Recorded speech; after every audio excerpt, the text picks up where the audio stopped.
Hello my dear friends, आप सभी का हमारे चैनल करंट स्टडी पर स्वागत है। दोस्त हम बात करेंगे अप्लाइड फिजिक्स सेकंड में। अप्लाइड फिजिक्स सेकंड में आज बहुत ही ज़्यादा इंपॉर्टेंट टॉपिक की बात करेंगे, व्हीटस्टोन सेतु, व्हीटस्टोन ब्रिज। तो यहाँ पर आपका व्हीटस्टोन जो ब्रिज होता है ये आपके पेपर में 5 नंबर का एक क्वेश्चन पूछा जाता है, जो कि आपके मैक्सिमम ईयर्स पूछा गया क्वेश्चन है। लेकिन उसके पहले मैं आपको रोकना चाहूँगा, इसके जस्ट पिछले चैप्टर्स में अर्थात इलेक्ट्रोस्टैटिक जो आपका चैप्टर था इलेक्ट्रोस्टैटिक्स, उस चैप्टर में मैंने आपको बहुत से टॉपिक्स कंप्लीट कराए। उसमें आपका दोस्त कैपेसिटर की चार्जिंग एंड डिस्चार्जिंग 2 आपको वीडियो हैं जो कि हमने ऑलरेडी बेसिक इलेक्ट्रिकल में अपलोड किया हूं। तो प्लीज़ उन वीडियो को आप जरूर देखिए, क्योंकि वो भी आपके पेपर्स में 5 नंबर के उससे पूरा डेरिवेशन 5 नंबर का क्वेश्चन पूछा जाता है, जो कि मैंने ऑलरेडी बेसिक इलेक्ट्रिकल के जो भी इलेक्ट्रिकल के स्टूडेंट हैं वो पढ़ चुके होंगे। अगर उन्होंने भी नहीं पढ़ा तो डिस्क्रिप्शन में लिंक है, आप फिजिक्स के टॉपिक के इसको जरूर आप पढ़िए, क्योंकि वे इंपॉर्टेंट है। और मैं आपको बताना चाहूँगा इससे रिलेटेड बहुत से टॉपिक्स आपको बेसिक इलेक्ट्रिकल में हमने ऑलरेडी अपलोड किया है। जैसे दोस्त अप्लाइड फिजिक्स में एक विद्युत धारा करंट इलेक्ट्रिसिटी आपका एक चैप्टर है, उसमें आपका दोस्त जैसे कि आपको इलेक्ट्रिक जो आपकी होती है इंटेंसिटी ऑफ इलेक्ट्रिक करंट क्या होती है, और आपको हमने बताया करंट क्या होगी या ईएमएफ क्या होगा, या फिर आपका टर्मिनल वोल्टेज क्या होता है। ये सभी टॉपिक्स हमने आपको ऑलरेडी कंप्लीट कराया है। और आपका प्रतिरोध का नियम क्या होता है, law of resistance, combination of resistance अर्थात जो सीरीज में और पैरेलल में रेजिस्टेंस को ऐड करते हैं, हमने इस टॉपिक को ऑलरेडी अपलोड किया। तो डिस्क्रिप्शन में आपको लिंक मिलेगा, उस टॉपिक को आप जरूर देखिए दोस्त, क्योंकि ये सभी टॉपिक्स आपके फिजिक्स में अगर पूछे जाते हैं तो आपके इंपॉर्टेंट बनते हैं। तो इसको ध्यान से आपको देखना है। हमने आपको श्रेणी और समांतर सभी रेजिस्टेंस को कैसे ऐड किया जाता है हमने कंप्लीट कराया। आज जो हम बात करेंगे वो भी बहुत ज्यादा इंपॉर्टेंट होने वाला है। तो आइए शुरू करते हैं व्हीटस्टोन सेतु के बारे में। तो प्लीज उस वीडियो को आप जरूर देखिएगा, क्योंकि हमने उसमें दोस्त आपको सब कुछ डिटेल्स से समझाया है। और एक आप बात और कहना चाहेंगे, किरचॉफ का नियम बहुत ही इंपॉर्टेंट है, first law and second law मैंने बहुत ही डिटेल से बेसिक इलेक्ट्रिकल में अपलोड किया। मैं बार बार इस बात को इसलिए कह रहा हूं कि आपको बार बार वही चीज वीडियो अपलोड करना ठीक नहीं होगा, इसलिए आपको डिस्क्रिप्शन में लिंक है। अगर आप इंटरेस्टेड हैं उस वीडियो को देखने का, डिस्क्रिप्शन में लिंक है, किरचॉफ के दोनों नियम को डिटेल्स से आप सीख लीजिए। प्लेलिस्ट का भी लिंक है और अलग अलग वीडियो का भी लिंक मैं प्रोवाइड करा दिया हूं। तो देखिए आज बात करते हैं हम व्हीटस्टोन सेतु की। देखिए दोस्त व्हीटस्टोन सेतु, पहले हम आपको फिगर दिखा देते हैं किस टाइप का ये दिखता है। देखिए इस प्रकार की आपको सर्किट ये दिखती है। देखिए इसमें होता क्या है, इसमें 4 रेजिस्टेंस का यूज किया जाता है। और चारों रेजिस्टेंस का क्या होता है कि ऐसा आप वैल्यू लीजिए कि सभी का अर्थात 2 ऐसे रेजिस्टेंस लीजिए और 2 ऐसे रेजिस्टेंस लीजिए कि दोनों का अनुपात क्या है, इक्वल आए। अर्थात दोस्त ये जो नियम कहता है ये P/Q = R/S कहता है। लेकिन इसको कैसे प्रूफ किया जाता है, क्या क्या इसमें टॉपिक्स हैं, मैं डिटेल से आपको समझाने वाला हूं। बात इतनी सी है, थोड़ा एक बार फिगर आपको हम इसका ओवरव्यू दे देते हैं। देखिए दोस्तों, इससे A, B, C और D ये आपको 4 पॉइंट्स यहां पर जो दिख रहे हैं। बात इतनी सी है, यहां पर 4 रेजिस्टेंस, एक P है, एक Q है, एक R है, एक R है और एक S है। 4 यहां पर आपको रेजिस्टेंस दिखाई दे रहे हैं। 2 आपको यहां पर क्या है, ये आपके, और एक आपका नोन है, अर्थात आपको पता है कि कितना उसका वैल्यू है। एक अननोन रेजिस्टेंस है, S यहां पर अननोन रेजिस्टेंस है, इसको आपको निकालना है। पहले हम आपको थोड़ा थ्योरी बता देते हैं, मतलब क्या है। देखिए दोस्त यहां पर ये जो है ये व्हीटस्टोन नाम क्यों रखा गया, चूंकि ये वैज्ञानिक का नाम था, इंग्लैंड के वैज्ञानिक थे प्रोफेसर व्हीटस्टोन, तो उन्हीं के नाम पर ये, उनके नाम पर ही इसको रख दिया गया व्हीटस्टोन ब्रिज। बात इतनी सी है दोस्त कि क्या होता है, किसी चालक का अगर आपको रेजिस्टेंस निकालना है तो व्हीटस्टोन सेतु ब्रिज के माध्यम से आप इस ब्रिज को लगाकर आप उसका रेजिस्टेंस निकाल सकते हैं।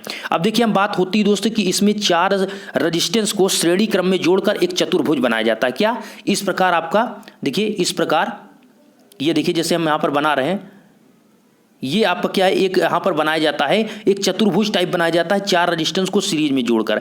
एक चतुर्भुज के विकर्ण में धारा मापी तथा दूसरे विकर्ण में एक सेल जोड़ देते हैं। देखिए इनका कहने का मतलब है, एक विकर्ण में धारा मापी देख सकते हैं आप, यहां पर क्या है दोस्त, एक विकर्ण में धारा मापी, ये जो यहां पर लगा है ये गैल्वेनोमीटर लगा हुआ है, ये आपका क्या लगा हुआ है, यहां पर सेल लगा हुआ है। तो सेल क्या कर रहा है, यहां पर क्या कर रहा है, एक विकर्ण के माध्यम से ये आपको दर्शा रहा है कि यहां पर क्या कर रहा है, ये करंट को, वोल्टेज को अप्लाई कर रहा है इस पर, और यहां पर क्या है गैल्वेनोमीटर उसको यहां पर एक करंट को नाप रहा है, कितना यहां पर आ रहा है। तो यहां पर देखिए कंडीशन क्या क्या बनती है उसको आपको देखना पड़ेगा। तो आइए पहले डिटेल से समझ लेते हैं सभी पॉइंट्स को, कि एक चतुर्भुज के विकर्ण में धारा मापी और दूसरे विकर्ण में एक सेल को लगा देते हैं। अब यदि चतुर्भुज के चारों भुजाओं के जो प्रतिरोध हैं उनको इस प्रकार से समायोजित मतलब अरेंजमेंट उनका इस प्रकार से किया जाए कि सेल द्वारा सेतु में वैद्युत धारा प्रवाहित करने पर धारा मापी में कोई भी विक्षेप ना हो, अर्थात सेतु संतुलित अवस्था में तब कहलाएगा। बात इतनी सी है दोस्त, ये कंडीशन ये होता है कि जब अगर आप यहां पर से ये आपका क्या है,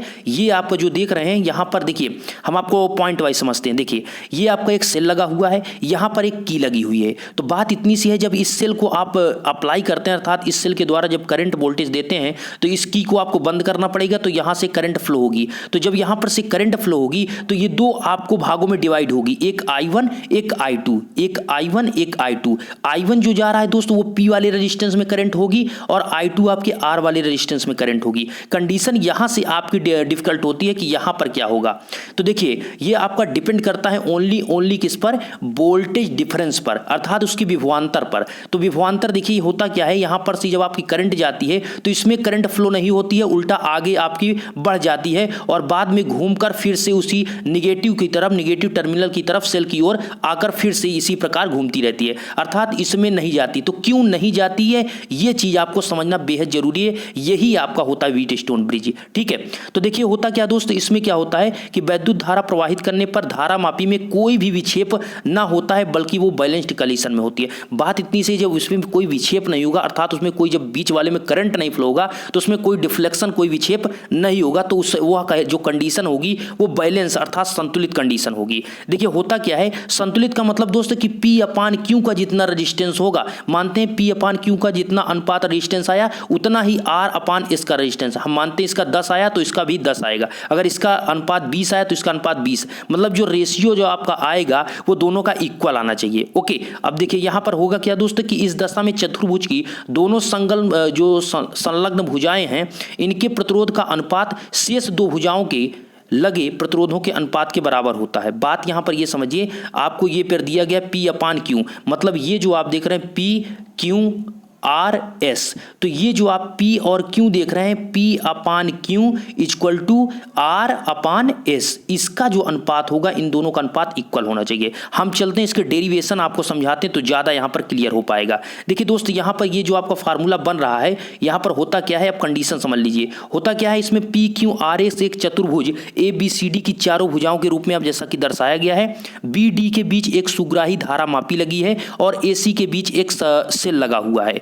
इसमें क्या होता है K1 K2, देखिए ये सभी प्रोसेस दर्शाए गए, मैं आपको डायरेक्टली यहीं पर समझा देता हूं। देखिए ये देखिए आपका यहाँ पर एक चतुर्भुज के माध्यम से ये PQRS को ये 4 रेजिस्टेंस के माध्यम से एक चतुर्भुज बनाया गया। इसमें आपको 4 पॉइंट्स ABCD, ये 4 पॉइंट्स 4 कोने को दर्शाया गया है। इसमें क्या हुआ दोस्त, ये जो A और C आप देख रहे हैं, इसमें क्या हुआ कि एक सेल को की के माध्यम से अर्थात कि ऑन ऑफ करने के लिए की को लगाया जाता है जो कि K1 लगा हुआ है। तो A और C में एक सेल लगाया जाता है जो कि K1 की के माध्यम से, और इसमें से क्या होता है एक I1 करंट, एक I करंट फ्लो होती है। बात और यहाँ पर क्या है, B और D के बीच एक आपका गैल्वेनोमीटर अर्थात करंट कितनी फ्लो होगी ये चीज़ देखने के लिए यहाँ पर एक गैल्वेनोमीटर लगाया गया है, उसको भी एक की के माध्यम से K2 की के माध्यम से रखा गया है। तो आपको ऐसे कहना है, जब आप लिखेंगे तो उसमें क्या लिखेंगे कि PQRS के माध्यम से एक PQRS रेजिस्टेंस के माध्यम से एक चतुर्भुज बनाया गया है जिसकी कोने के माध्यम को ABCD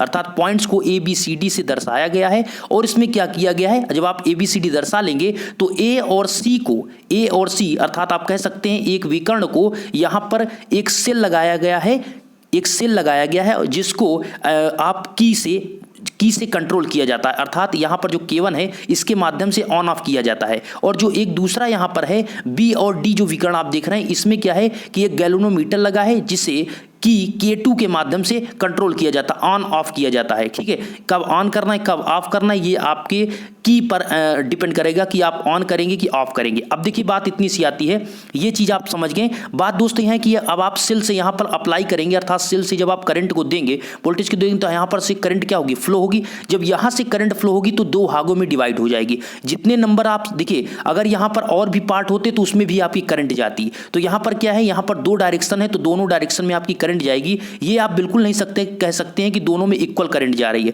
ठीक है, बिल्कुल आप नहीं कह सकते। ये डिपेंड करता है कि पी और आर रजिस्टेंस अगर इक्वल हैं तभी दोनों में इक्वल रजिस्टेंस जाएगी। ओके, लेकिन आपका यहाँ पर बिल्कुल कंफर्म नहीं कि ये दोनों रजिस्टेंस इक्वल हैं। आप समझिए ऐसा क्यों हो रहा है। तो यहाँ पर हम मानते हैं कि I1 करंट जा रही, इसमें I2, तो जो कैपिटल I इक्वल टू हुआ अर्थात टोटल करंट क्या हुई, I1 प्लस I2 के इक्वल हुई। तो यहाँ पर दो भागों में आपकी I1 और I2 में डिवाइड हो गई। अब ये P रजिस्टेंस के माध्यम से जा रही है और यहाँ पर R रजिस्टेंस के माध्यम से गुजर रही है।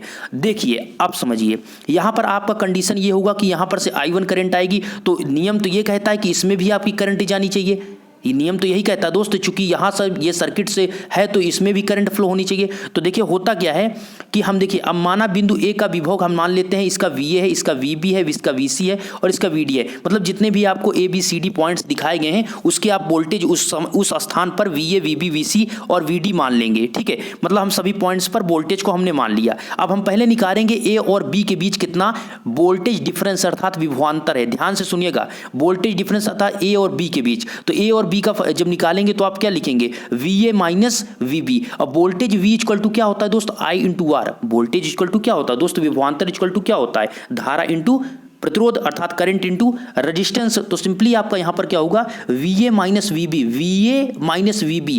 यहां का कितना आपका वोल्टेज है, यहां का कितना वोल्टेज है, ये दोनों किस पर डिपेंड करेगा, ये डिपेंड करेगा आपकी करंट और उस पर रेजिस्टेंस पर। तो यहां पर आपका रेजिस्टेंस कितना है, P रेजिस्टेंस है और करंट कितनी फ्लो हो रही है, करंट आपकी यहां पर I, करंट आपकी दोस्त कितनी फ्लो हो रही है, I1। जस्ट इसी प्रकार मतलब आपका VA minus VB equal to I1 into P आ जाएगा, I into R. Okay, just इसी प्रकार आपको क्या करना है, A इंटू D में देखना है। अर्थात जिस प्रकार आपने इधर आपको करंट फ्लो हुई उसी प्रकार इसमें करंट फ्लो होगी, इसमें आपकी I2 करंट फ्लो हो रही, लेकिन डिफरेंस आपका क्या होगा, VA माइनस VD। ठीक है, चूंकि यहां पर आपका क्या होगा, वोल्टेज डिफरेंस इसका VA है यहाँ पॉइंट का, यहाँ पर आपका VD है, तो यहाँ पर VA माइनस VD होगा I2 इंटू आर। चूंकि यहाँ पर करंट जो फ्लो हो रही है I2 है और रेजिस्टेंस कितना है, कैपिटल R, तो I2 इंटू आर, तो VA minus VD equal to I2 into R हो गई। नेक्स्ट पॉइंट दोस्त है B और D के बीच विभवांतर। हमने क्या किया, आपको पूरा वोल्टेज आपको डिफरेंस ही निकालना है, ध्यान समझिएगा। तो आपको पहले आपने A और B के बीच निकाला, फिर आपने यहां से A और D के बीच निकाला। अब आपको कहां से निकालना है, अब आपको B और D के बीच कितना वोल्टेज डिफरेंस है ये निकालना है। तो B और D के बीच वोल्टेज डिफरेंस कैसे निकालेंगे, इस B पॉइंट्स पर अगर हम बात करें इस समय कितना वोल्टेज डिफरेंस है, ये आपका जो है इसी पॉइंट्स पर तो है दोस्त VA minus VB equal to I1 into P, और ये D पॉइंट्स पर कितना है, VA minus VD equal to I2 into R। तो सिंपली यहां पर जब आप निकालेंगे, जब B और D के बीच निकालेंगे तो इन दोनों को जो आप देख रहे हैं B और D के बीच VA माइनस VB, और इन दोनों को जब आप माइनस कर देंगे तो I1 minus P minus I2 into R आ जाएगा। समझिए हमारी बात को दोस्त, यहां पर का आपको निकालना है। तो ये जो आपने वोल्टेज डिफरेंस इसका निकाला तो वो कहां पर होगा, वो आपका B पॉइंट्स पर, और यहां पर का आपका वोल्टेज डिफरेंस D पॉइंट पर। तो इनका दोनों का जो वोल्टेज में अंतर वोल्टेज डिफरेंस होगा वही तो आपका होगा दोस्त B और D के बीच विभवांतर। तो सिंपली यहां पर क्या करिए, B पॉइंट्स पर जो है D पॉइंट्स पर उसको लिखा लीजिए। B पॉइंट्स पर आपका VA माइनस VB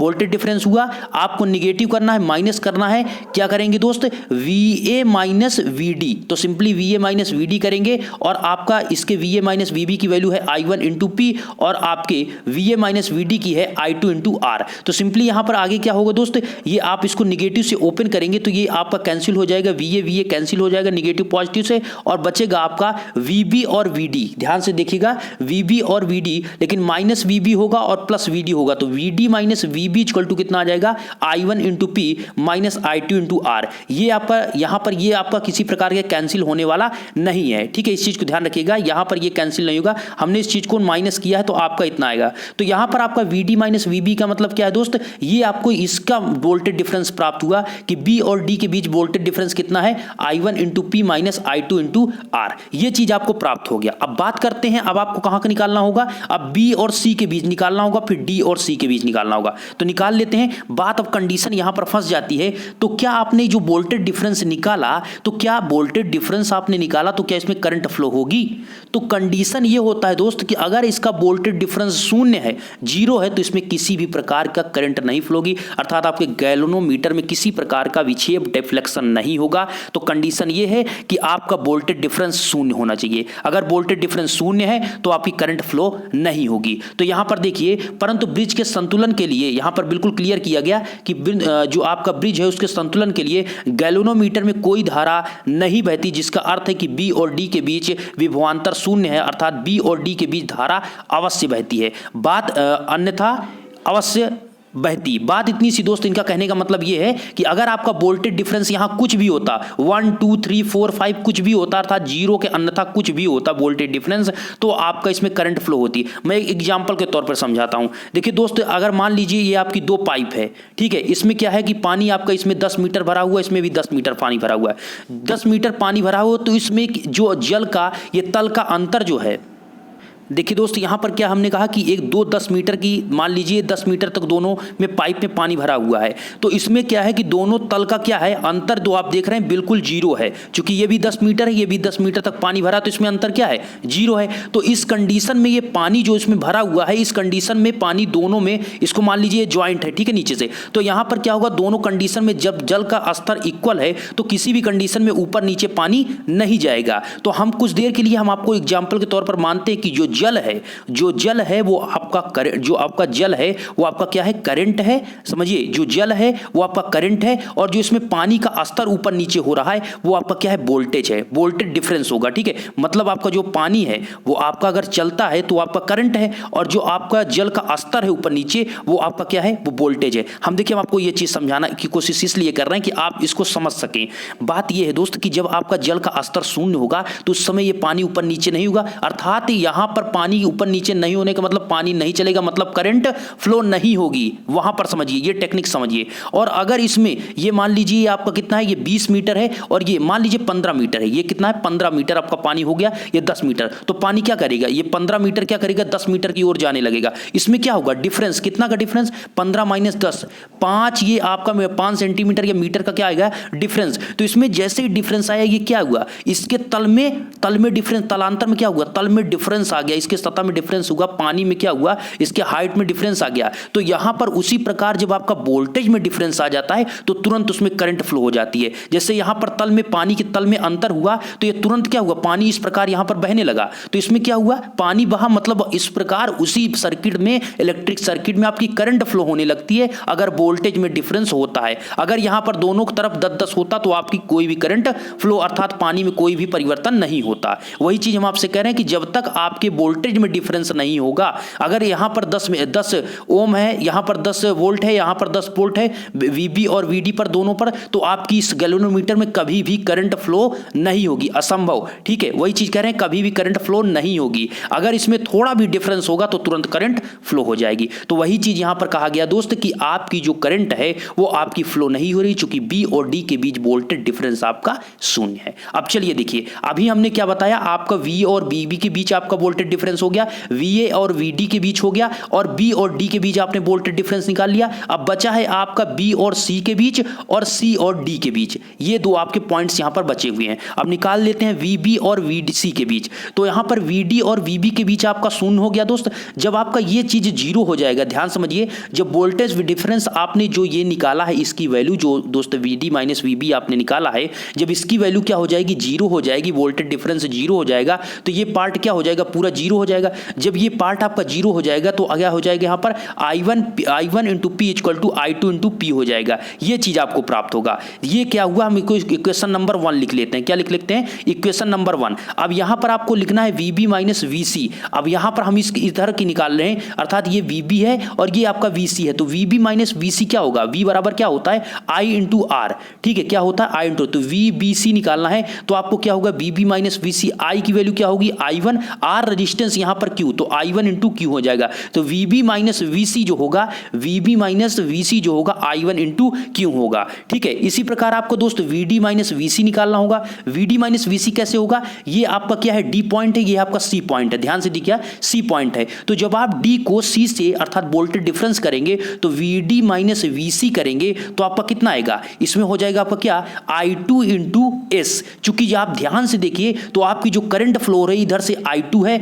और इधर से जो करंट जा रही है इसमें I1 है। ध्यान से देखिएगा, इधर ऐसा आप बिल्कुल नहीं गलती करिएगा कि ये करंट इसमें लौट रही है, बिल्कुल गलत। ये दोनों I1 और I2 दोनों ऐड होकर टोटल करंट जितना यहां से गई थी उतना ही करंट फिर से इस जो आपका सेल है उसके नेगेटिव टर्मिनल की ओर आ जाती है। तो सिंपली यहां पर आपने समझा कि आपकी जो करंट है वो आपको यहां पर प्राप्त हुआ VB minus VC equal to I1 into Q, VD minus VC into equal to I2 into S। और आपको पता है दोस्तों संतुलन अवस्था में VB माइनस VD इक्वल 0 होना चाहिए। ध्यान से सुनिएगा, संतुलन अवस्था में क्या मतलब, संतुलन अवस्था का मतलब इसके बीच वोल्टेज डिफरेंस जब 0 होगा तो आपका क्या होगा, संतुलन अवस्था में होगा, अर्थात इसमें कोई करंट फ्लो नहीं होगी, तो ये क्या होगा, आपका संतुलन अवस्था में होगा, अर्थात जितना इधर से करंट फ्लो इधर से, तो इसका क्या होगा, रेशियो आपका इक्वल होगा। तो यहां पर वही चीज कहा गया, तो उस कंडीशन में आपका क्या होगा, यहां पर देख लीजिए, उस कंडीशन में क्या होगा, संतुलन की अवस्था में VB माइनस VD इक्वल 0। तो सिंपली यहां पर आप ध्यान से आप सुनिएगा, ये चीज आपको जो यहां पर दिख रहा है इसको हम क्या करते हैं,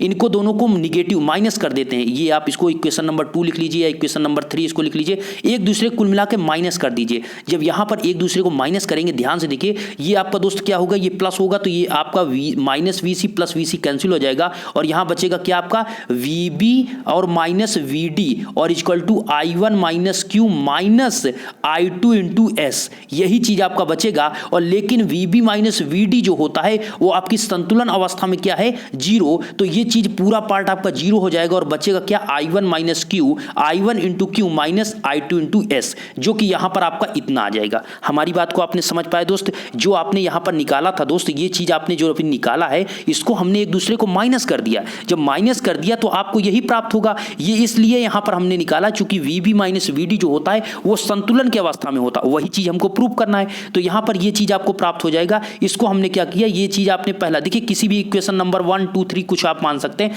आपके सॉल्व करने के तरीके। हम यहां पर इसको इक्वेशन नंबर 1 लिए हैं, इसको इक्वेशन नंबर 2। अब क्या करते हैं, इक्वेशन 1 को इक्वेशन 2 से हम डिवाइड कर देते हैं। तो जब आप यहां पर डिवाइड करेंगे तो आपका दोस्त क्या होगा, ऊपर I1 माइनस P है और नीचे आपका क्या है, I1 माइनस Q, तो I1 माइनस P अपान I1 माइनस Q होगा। ऊपर आपका क्या है दोस्त, I2 minus R, I2 into R और नीचे है आपका I2 इंटू S। तो यहां पर आपका जो आएगा, ध्यान से आप देख सकते हैं, ये आपका आ जाएगा I1 into P upon I2 into Q equal to I2 into R upon I2 into S। अब यहां पर I1 कैंसिल हो जाएगा, I2 कैंसिल हो जाएगा, बचेगा P upon Q equal to R upon S। यही फार्मूला आपको प्रूफ करना था। तो मैं आपको यही चीज कहना चाहूंगा दोस्त कि इसमें कुछ भी नहीं था, बात इतनी सी थी कि आपको वोल्टेज डिफरेंस देखना था, अर्थात इसके एक बार A B के बीच वोल्टेज डिफरेंस देखिए, एक बार A और D के बीच वोल्टेज डिफरेंस देखिए। जब इनके दोनों के बीच आप निकाल लेते हैं तो फिर आप B और D के बीच वोल्टेज डिफरेंस देखिए। उसके बाद आपका कंडीशन आता है कि VB minus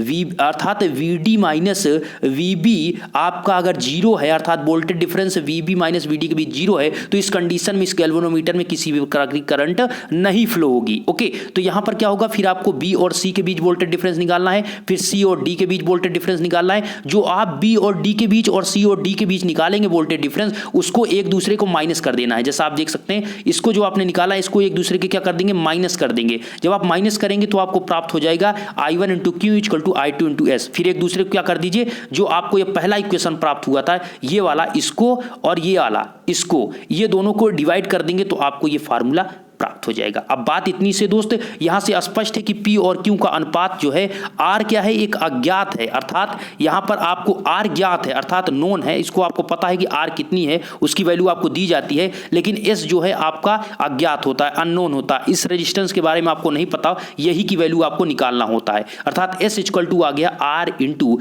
Q upon P। क्या आ गया, S equal to R into Q upon P। ये सभी पॉइंट्स हमने आपको क्लियर किया। तो यहां पर कुछ पॉइंट्स आपको और दिए गए हैं कि P और Q भुजाओं को अनुपाती भुजाएं अर्थात रेशियो आर्म और AD भुजा जो R वाली भुजा है उसे नोन आर्म जो हमने अभी जस्ट बताया, और S वाली जो है DC भुजा को आप अननोन अर्थात जो ज्ञात नहीं है उस भुजा को कहते हैं। और भी यहाँ पर बताया गया दोस्तों, ये चीज भी बताया गया है कि व्हीटस्टोन ब्रिज की सुग्राहिता जो डिपेंड करती है वो चारों प्रतिरोधों अर्थात चारों भुजाओं में जुड़े प्रतिरोधों के सापेक्ष मानों पर निर्भर करती है, तथा ब्रिज की सुग्राहिता तभी अधिक होती है जब उसके चारों प्रतिरोध एक कोटि होते हैं अर्थात एक आर्डर के। इनका कहने का मतलब आप समझ रहे हैं, अर्थात P अपान Q का जितना रेशियो हो उतना R अपान S का ratio, P upon Q equal to R upon S। तो यही चीज यहां पर कहा गया कि आपका जो इतने भी उसमें रेजिस्टेंस आपने चारों जोड़ा है उसकी सुग्राहिता तभी अच्छी होगी जब चारों रेजिस्टेंस एक ही ऑर्डर अर्थात एक ही कोट एक ही क्वालिटी के होने चाहिए। तो देखिए दोस्त, आज तक वीडियो का यही था।